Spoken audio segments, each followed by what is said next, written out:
잠언 기록자가 말하기를 모든 것이 다 때가 있다라고 얘기를 했습니다. 모든 것이 때가 있듯이 우리 인생의 여정길에서도요, 항상 어떤 기회와 축복이 우리 앞에 있을 때 그것을 우리가 낚아챌 수 있는 때가 있다는 거예요. 그 기회를 놓쳐버릴 수도 있다는 거죠. 버스는 떠났는데 버스를 기다릴 수는 없지 않습니까? 오늘의 말씀의 내용이 그런 내용으로다가 이루어졌어요. 하나님께서 그 당시에 우상을 섬기고 하나님을 배격했던 악명 높은 아합에게 계속해서 이렇게 엘리야 선지자를 통해서 접촉점을 이렇게 시사해주는 내용을 많이 볼 수 있잖아요. 그죠? 심지어 영적 전투를 통해서 하나님의 살아계심을 이렇게 보여줬다는 거예요. 그래서 아합 왕이 다시금 하나님의 백성으로 돌이켜서 하나님을 섬길 것을 촉구하는 일종의 기회였거든요. 일종의 엘리야가 하나님의 축복의 통로 역할을 했거든요. 그런데 끝내 어떻게 했습니까? 아합은 그 기회를 걷어차버렸다는 거예요. 축복의 통로를 너무나 경홀히 여겼다는 거예요. 그래서 그의 최후는 어떻게 했습니까? 비극적인 결말을 맞았다는 겁니다. 하나님의 본래 의도, 하나님이 이 세상에 있는 많은 사람들과 만나고 어떤 형식으로든 간에 관계를 맺는 것은 무엇인가 하나님께서 징계를 퍼붓거나 뭔가 그 사람을 향한 어떤 멸망을 주시기 위한 것이 하나님의 궁극적인 목적이 아니에요. 때로는 징계라고 하는 것도 그렇고 때로는 일종의 어떤 총체적인 멸망이 아니라 이 부분적인 멸망을 주시는 것도 어떻게 보면 하나님의 또 다른 기회일 수 있습니다. 또 다른 하나님의 돌이킴을 통해서 축복받는 백성의 대열로 다시 합류할 수 있도록 하시는 하나님의 긴급 조치라고 볼 수가 있다는 거예요. 그런데 아합 왕은 끝내 하나님의 그 기회, 하나님의 축복을 걷어차버렸다는 겁니다. 인생의 마지막 한 텀에 겨우 하나님의 말씀을 대언했던 엘리야의 말을 잠깐 들었을 때 어떻게 했던가요? 아합 왕 그 당대에 그 나라가 멸망하지 않는다.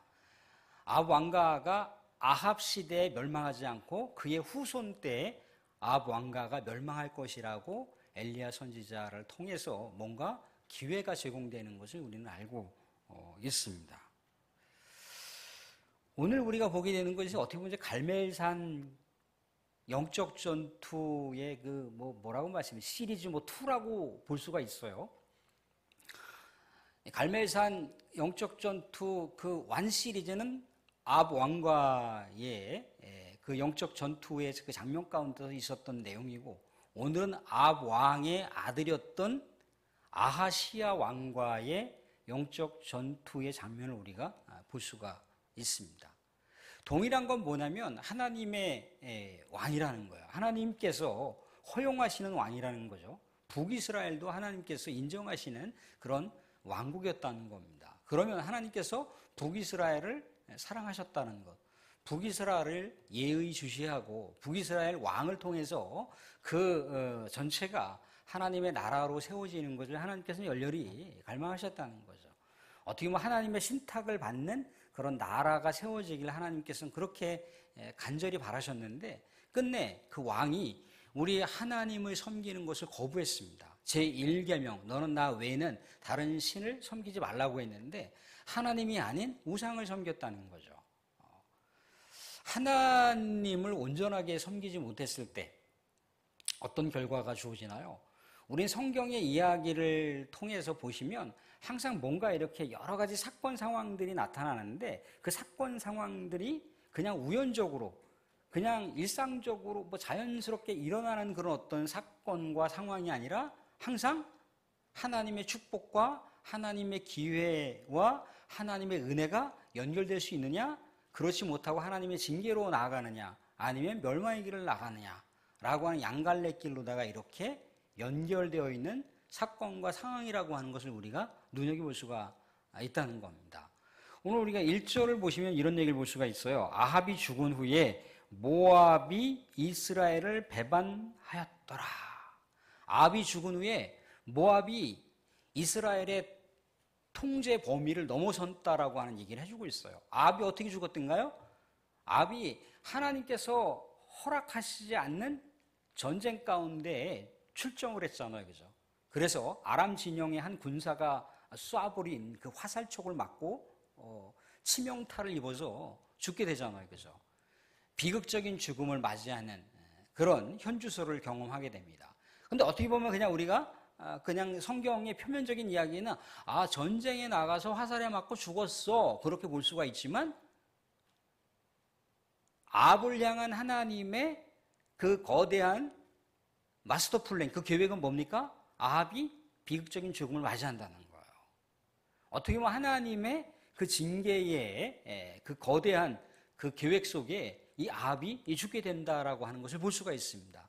또 죽은 후에 어떻게 했던가요?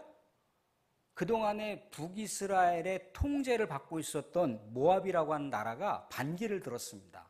더 이상 우리는 이제 북이스라엘에게 조공을 바칠 수가 없습니다. 라고 이제 독립선언을 했다는 거예요. 이것도 우연한 것이 아니라는 거죠. 그죠? 어떻게 보면 이것은 또 다른 징계의 결과라고 볼 수가 있습니다. 아합이 죽은 것도 하나님의 징계요. 또 모압이라고 하는 나라가 이 북이스라엘을 더 이상 섬길 수 없다라고 그렇게 배반을 한 것도 또 하나의 하나님의 징계라고 볼 수가 있다는 겁니다. 근데 이에 반해서 우리가 지난번에 나눴던 여호사밧이라고 하는 사람이 어땠습니까? 하나님 앞에 그래도 신실한 삶을 살았다라고 하는 것을 우리가 살펴봤습니다. 좀 수고스럽지만 우리 열왕기상 마지막 장 22장을 보시면 22장 46절 47절에 이렇게 나와 있습니다. 찾으셨나요?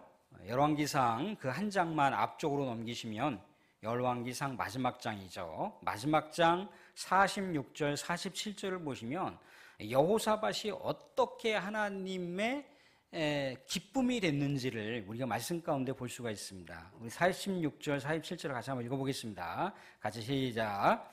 그가 그의 아버지 아사의 시대에 남아있던 남색하는 자들을 그 땅에서 쫓아내었더라. 그때 에돔에는 왕이 없고 섭정 왕이 있었더라. 이게 무슨 얘기겠습니까? 여호사밧이라고 하는 왕이 그 당시에 우상에 젖어서 살았던 신전 어떤 창기들을 다 근절시켰다는 거죠. 그죠? 그러니까 하나님께서 얼마나 기뻐하셨겠어요. 그죠? 마치 여름날에 시원한 냉수를 하나님께 드리는 듯한 그런 여호사밧과 같은 모습 때문에 주변에 있는 나라가 어떻게 했다는 겁니까? 주변에 있는 나라가 남유다의 통제를 받는 나라가 됐다는 거예요. 그러니까 좀 다른 표현으로 얘기하자면 남유다가 그만큼 엄청난 영향력을 끼칠 수 있었다라고 하는 얘기를 해주고 있는 거예요. 무엇 때문에? 한 나라의 왕이 하나님을 절대적으로 의지하고 하나님을 순수한 열정으로 섬기게 되니까 그 주변 상황이 정리가 되더라는 거예요. 그러니까 기회가 저절로 들어오는 거죠. 축복이 그냥 저절로 들어오는 거예요. 뭐 호박이 덩굴째 들어온다고 하잖아요. 그죠? 근데 이 누굽니까? 이 아합이라고 하는 사람은 호박이 덩굴째 들어올 수 있는 기회를 걷어차버렸다는 거예요. 그러니까 그동안 자기가 이뤄놨던 모든 그런 거대한 인간의 공로와 인간이 세운 금자탑들이 한순간에 무너지는 것을 보게 되더라는 거죠. 그런데 여호사밧이라고 하는 사람은 어떻습니까? 하나님을 바라본 거야. 하나님을 바라보니까 국제 정치나 외교 정치에 있어서 유리한 고지를 점령하게 되고 주변에 있는 나라들을 오히려 통솔할 수 있는 그런 영향력을 끼치는 나라를 세울 수 있는 왕이 되었다는 겁니다. 이것을 통해서 우리가 하나 살펴볼 수 있는 건 뭡니까? 항상 하나님을 중심에 모시고 살아가는 사람들, 하나님을 늘 언제나 인생에 있어서 최고, 가장 존귀한 분으로 모시고 살아가는 사람들은요, 그 주변 상황을 하나님께서 정리해 가신다는 거예요. 내가 애써 막 노력할 수도 있지만 그 노력하는 영역이라고 하는 것이 하나님께서 그냥 은혜 주시면 노력이라고 하는 것보다 수십 배, 수백 배나 더 노력을 하지 않아도 하나님의 은혜가 막 저절로 막 이루어지게 되면 그 엄청난 역사라는 거예요. 하나님의 사람들, 하나님을 그렇게 정말 참되게 온 마음과 정성을 내어 섬기고 모시고 살아가는 사람들은 하나님의 역사의 주인공입니다. 주인공. 주인공을 중심으로 모든 대본은 짜여지게 돼 있어요. 주인공을 중심으로 드라마가 엮여지게 돼 있다는 거예요. 그런 것처럼 하나님의 사람들이 하나님을 어떻게 섬기느냐에 따라서 그 기회와 축복의 판세가 달라지는데, 아합이라고 하는 사람이 그렇게 축복을 걷어차버리더라는 거죠. 기회를 걷어차버리다는 거죠. 하나님은요, 기회를 완전히 단절시켜버린 것이 아니라 기회를 계속해서 주고 있잖아요. 그죠? 영적 전투라고 하는 것도 아합이라고 하는 왕의 패망을 말하려고 하는 것이 아니라 아합 왕의 저 뿌리 깊이 박혀있는 우상을 근절시키고 하나님과 참된 관계를 회복하기 위해서 하나님께서 기회를 주신 거잖아요. 그죠? 근데 그것을 자꾸 차버렸단 말이죠. 근데 이 아하시아라고 하는 그의 아들이 아버지의 길을 똑같이 따라가는 거예요. 똑같이 따라가요. 그래서 우리 다시 열왕기하 1장 2절을 보시면 아하시아가 사마리아에 있는 그의 다락 난간에서 떨어져 병들었다고 나와 있습니다. 뭐 말하자면 고층에서 고층에 어떤 베란다 같은데 테라스 같은 데서 이렇게 이제 걸터 앉아 있다가 떨어진 모양입니다. 그래서 이제 당시에는 오늘날처럼 이렇게 정형외과적으로 뼈가 부러졌거나 그러면 이렇게 잘 이렇게 하면 또 회복이 빨라질 수가 있지만, 예전에 같은 경우는 그런 의술이 없잖아요. 그죠? 그러니까 다리가 부러지거나 뭐가 부러지면 그냥 곧바로 불구가 되는 거예요. 장애가 된단 말이죠. 그죠? 장애가 되면 곧바로 또 다른 합병증이 와요. 그죠?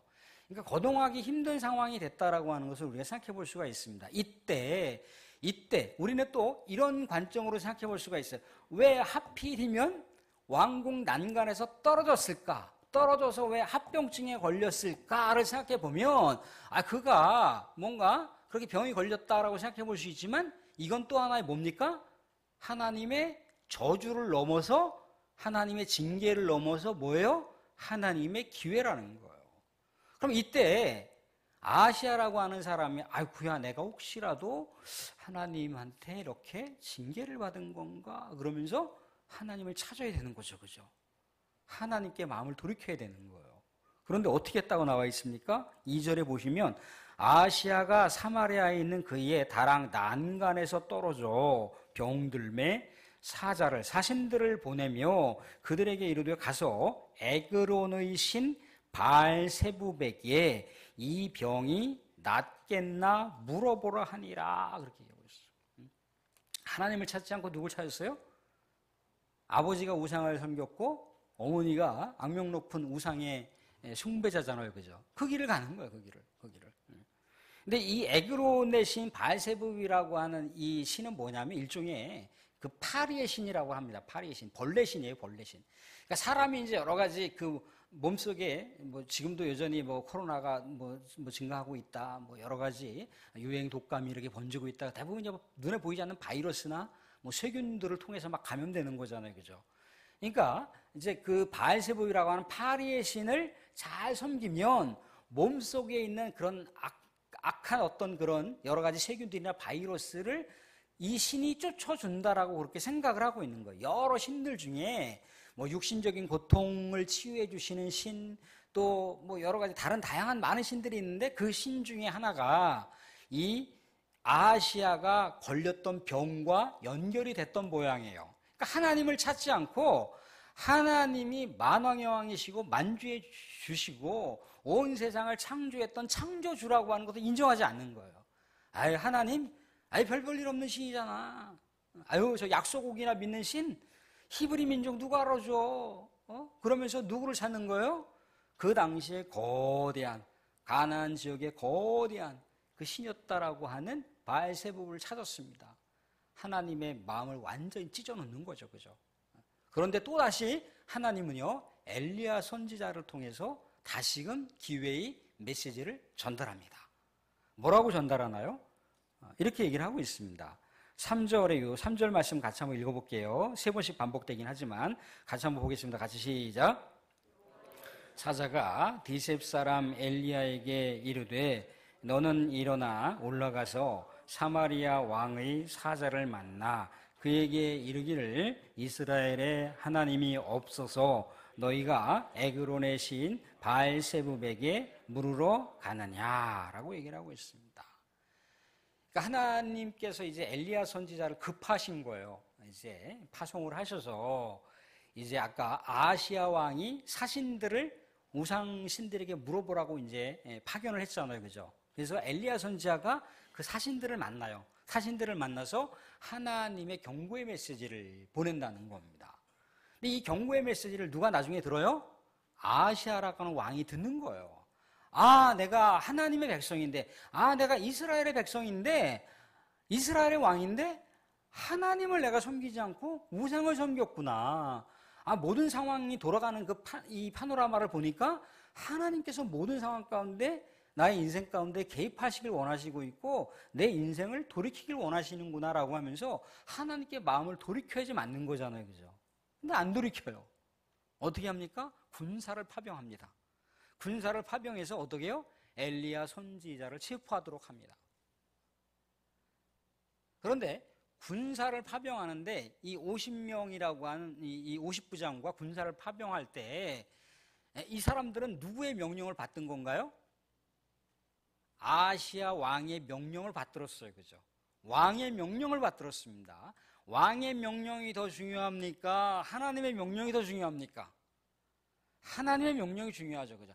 아무리 왕의 권세가 하늘 높은 그런 악명 높은 그런 치세를 떨치고 있다 할지라도 그가 아무리 악한 그런 권세를 가지고 모든 사람들을 그렇게 휘두르는 그런 명령을 내릴 수 있는 왕의 위치에 있다 할지라도 하나님의 관점에서는 한낱 한 인간, 흙에 지나지 않는, 흙먼지에 지나지 않는 인간이라는 겁니다.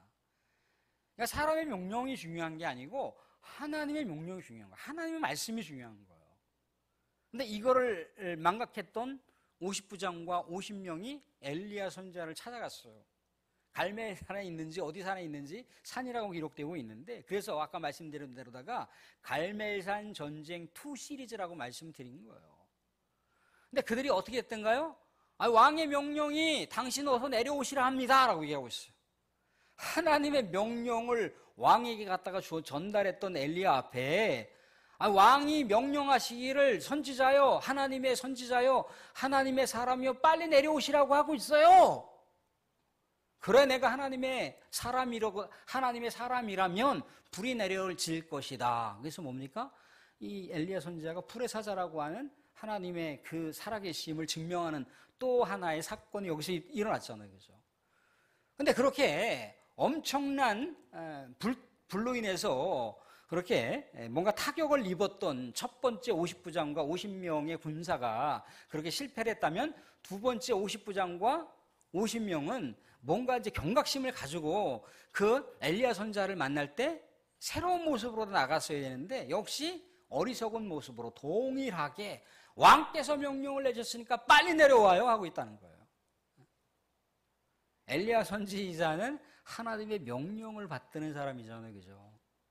그의 목에 칼이 들어와도 하나님의 명령인 거예요. 설령 하나님의 명령을 붙들고 살다가 순교를 당하는 상황이 있더라 할지라도 엘리야 선지자에게 전달했던 하나님의 말씀은 성취되게 돼 있다는 거예요. 사람은 죽을 넘어서라도 성취되게 돼 있다는 겁니다. 또 50부장과 50명이 하늘에서 내려온 불 때문에 죽임을 당합니다. 세 번째는 물론 태도를 달리 했겠죠. 그죠? 근데 이렇게 계속해서 하나님은 기회를 주고 그랬는데도 불구하고 어떻게 했던가요? 하나님의 명령을 전달한 엘리야 선지자를 그저 자신의 아버지 아합과 자신의 어머니 이세벨이 철저하게 원수를 취급했던 그런 원흉이라고 생각을 하고 엘리야를 제거하려고만 혈안이 돼 있었던 거예요. 하나님의 말씀을 제발 받아들이고 돌이켰다면 하나님께서 기회를 주시는 거잖아요. 하나님께서 또 다른 축복의 통로를 제공해 주시려는 거잖아요. 그런데 그것을 걷어차버리니 아시아의 최후 결말이 17절에 등장하고 있습니다. 뭐라고 등장하고 있나요? 17절에 보시면 왕이 엘리야가 전한 여호와의 말씀대로 죽고 그가 아들이 없으므로 여호람이 그를 대신하여 왕이 되니라 라고 하고 있습니다. 무슨 얘기예요? 이 아하시아라고 하는 사람이 사실 왕으로 옹립된 지 왕으로 추대된 지 1년도 채 안 돼요. 고대 사회에서 1년도 채 왕의 그 직위를 지키지 못했다라고 하는 거죠. 단명했다라고 얘기하잖아요. 그죠? 그냥 비극적인 죽음을 맞이한 거예요. 근데 엘리야 선지자에게 그대로 전달한 자기의 운명이 그렇게 난간에 떨어져서 그렇게 심장 생활을 할 수밖에 없는 아시아에게 하나님께서 기회를 줬잖아요. 그죠? 죽지 않을 수 있는 기회를 줬거든요. 다시금 살아날 수 있는, 생존할 수 있는 기회를 주신 거예요. 근데 어떻게 했다고요? 끝내 그 기회를 걷어차버렸어요. 그러니까 우리 하나님께서 운명을 타개갈 수 있는, 운명을 비껴갈 수 있는 그런 기회와 축복을 주셨는데 그것을 걷어차버리니까 자신에게 놓여진 운명의 길을 스스로 그냥 걸어가 버리는, 스스로 패망의 길을 걸어가고 있는 한 인간의 모습을 우리가 말씀을 통해서 보게 되더라는 거죠. 더더구나 그의 후손이 그 아시아의 왕가를 잇는 것이 아니라 자기의 형제 중에 하나가 자기 왕통을 기증하는 그 모습을 우리가 말씀 가운데 보고 있습니다. 사랑하는 성도들, 우리는 말씀을 맺도록 하겠습니다. 오늘의 말씀을 통해서 어떤 교훈을 얻을 수가 있습니까? 우리는 때로는 자기 지혜, 자기 교만에 사로잡혀서 때로는요 불신앙에 빠지는 경우가 있습니다.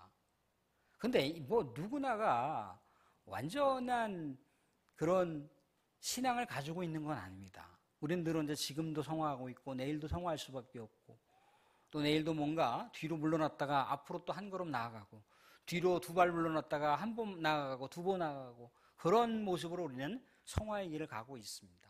그런데 우리가 자기 지혜나 자기 교만으로 인해서 불신앙 가운데 빠졌을 때 분명한 것은 하나님의 기회와 하나님의 축복을 상실할 수 있다는 거예요. 이때 우리는 다시 마음을 돌이킬 수 있어야 됩니다. 아, 내가 불신앙의 길을 가고 있구나. 아, 내가 하나님 앞에 교만했구나. 교만은 패망의 선봉이라고 하잖아요. 다시 내가 마음을 돌이키고 하나님의 믿음의 길을 걸어야지, 믿음의 행보를 내가 내딛어야지 하게 됐을 때 다시는 기회가 다시 찾아올 수 있다는 거예요. 다시 축복이 우리에게 올 수 있다는 거예요. 하나님께서 주시는 메시지가 이겁니다. 우리가 우리 하나님 앞에 교만해서는 안 된다라고 하는 것. 우리 스스로의 지혜로 인해서 하나님의 말씀을 넘어서서는 안 된다는 거예요. 우리는요 때로는 하나님 앞에 겸손하잖아요. 하나님 말씀을 청종하려고 합니다. 그런데 때로는 그냥 나의 느낌, 나의 생각을 가지고 하나님 말씀을 막 앞서가려고 합니다. 하나님보다 먼저 막 앞서가려고 해요. 하나님보다 앞서갈 수가 없습니다. 하나님보다 앞서간다라고 하는 것은 축복을 뒤로 후퇴시키는 거예요. 기회를 뒤로 상실시켜버리는 겁니다. 하나님과 늘 언제나 보조를 맞춰가야 돼요. 하나님보다 반 템포 뒤로 물러서서 하나님께서 명령하시면 그 명령대로다가 내가 순종하겠습니다라고 하는 그런 겸손한 우리 하나님의 말씀을 청종하겠다라고 하는 삶의 모습이 우리 가운데 필요하다는 거예요. 그런데 그러지 못하고 우리가 때로는 내 생각을 너무 앞세워서 내 판단을 너무나 앞세워서 하나님의 말씀을 온데간데 없이 사라질 수가 있습니다. 근데 그것이 옳은 판단인 것 같지만 옳은 그것이 뭔가 지혜와 처세인 것 같지만 나중에 뚜껑을 열어보게 되면 그것이 오히려 뒤로 물러선 모습이었다라고 하는 걸 알게 된다는 거예요. 아시아라고 하는 사람이 얼마나 명석한 그런 뭔가 지혜를 구사했을 거 아니겠어요, 그죠? 얼마나 그 아버지가 이뤄놨던 많은 것들을 다시 물려받았을 거 아니겠어요, 그죠? 그런데 그가 하나님의 길을 걸어갔다면 달라질 수 있었겠죠, 그죠? 그런데 하나님의 길을 걸어가지 않으니까 그 엄청난 것들이 한꺼번에 와르르 무너지는 것을 보게 되더라는 거예요. 사랑하는 성도, 우리가 또 한 가지 생각해 보시는 거 뭐냐면 어려움에 빠질 때 나 자신이 어려움에 빠져 있는 상황이 있을 수 있어요. 나 자신이 어떤 어려움, 사건이나 상황 가운데 빠질 수 있습니다. 그럴 때 우리 스스로는 어떻게 해야 되느냐면 하나님 앞에 정직하게 엎드려야 됩니다. 하나님, 왜 나에게 이러한 상황이 나타났을까요? 왜 나에게 이런 시련이 나타났을까요? 라고 하나님 앞에 정직하게 엎드려야 됩니다. 이건 뭐 다른 사람 생각할 필요가 없는 거예요. 하나님하고 나하고 1대1 관계에서 생각해 보셔야 되는 거예요. 그런데 내가 알고 있는 누군가가 그런 어려움 가운데 처해져 있다, 또 그런 곤란한 상황 가운데 처해 있다, 그러면 그걸 곧바로다가 하나님께 징계를 받은 거야 라고 해석하시면 곤란해요. 그게 하나님께 징계인지 하나님의 기회인지 누가 압니까? 하나님의 근본적인 우리 하나님의 백성들을 사랑하는 그 마음은 뭐라 그럽니까? 기회라는 거예요.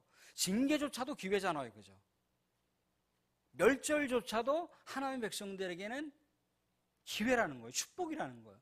그렇기 때문에 다른 사람들이 뭔가 어려운 상황에 처해져 있고 고난 가운데 처해져 있으면 그거를 괜히 제3자가 아이고 징계야, 그거 하나님께 벌 받은 거야, 그렇게 얘기해서는 안 되고, 오히려 하나님의 백성이라면 하나님, 저 사람이 저 어려운 상황을 잘 극복하고 저 상황을 잘 이겨서 더 신실하게 하나님께로 나아갈 수 있는 축복을 주세요, 하나님께서 기회를 주세요 라고 우리는 그렇게 기도만 하시면 되는 거예요.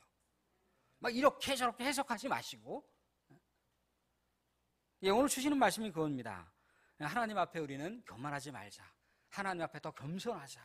내가 어려운 상황에 처했을 때 하나님, 내가 어떻게 해야 되기를 원할까요? 하나님 어떻게 하시기를 원합니까? 다른 분들이 그런 어려운 상황에 처했을 때 하나님, 저분에게 또 다른 기회가 되게 해주세요. 저분이 또 다른 저게 축복의 통로가 되게 해주세요. 우리 변장된 축복이라고 말씀하셨는데, 변장된 그런 축복의 고난이 되게 해주세요 라고 우리가 기도할 수 있다면 오늘의 메시지를 우리가 분명하게 파악하신 겁니다. 사랑하는 여러분, 그런 모습으로 우리 하나님께 더욱더 신실하게 나아갈 수 있기를 주님으로 축원드립니다.